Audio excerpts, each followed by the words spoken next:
Who wants to tackle the Trinity, Sure, why the not? triunity? Sure, why Jack? not? Sandra, I appreciate your question, and I think part of the confusion results in the way that this concept is presented. People will say that the word Trinity is not in the Bible, and then, of course, the idea is presented God in three persons. And doesn't that smack of polytheism when we know that we all believe in one God, monotheism, as opposed to multiple ones? Well, sure. We understand that even though the traditional teaching is God in three persons or personages, it's not God in three separate and distinct personages. It's one God who can manifest himself in as many number of ways as he desires. So it's not limited to tripartite or try anything.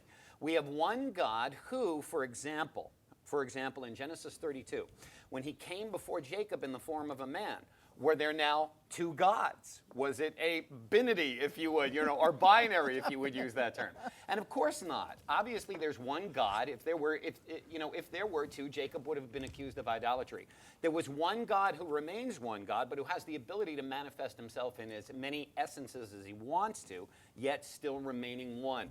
The Hebrew word yachid, the Hebrew word echad, both mean one. Yachid refers to a singular oneness. Genesis 22, God said to Abraham, take your one and only son Isaac up on Mount Moriah to sacrifice. Just one Isaac, no other.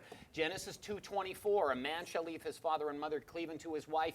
The two shall become as one flesh. Different word, echad, one in unity, a corporate oneness, just as God is. Amen. Yes. Amen. Good. Very good. Anybody else want to add to that? I was just going to add about very fundamental. The Shema Israel, Adonai Eloheinu, Adonai Echad, Hear, O Israel, the Lord our God, the Lord is one, and that word Echad, as Rabbi Jack said, is a composite unity. So it is a plural oneness. And I believe that's really a good way to describe the Trinity. I know that sometimes Jewish people think that they don't want to get saved because the Christians are serving three gods, and really it's the God of Abraham, Isaac, and Jacob. It's the Echad God. It isn't three gods. So I want to add one more thing, because this one time this just clicked with me. Our most prevalent name for God as Jewish people is Elohim.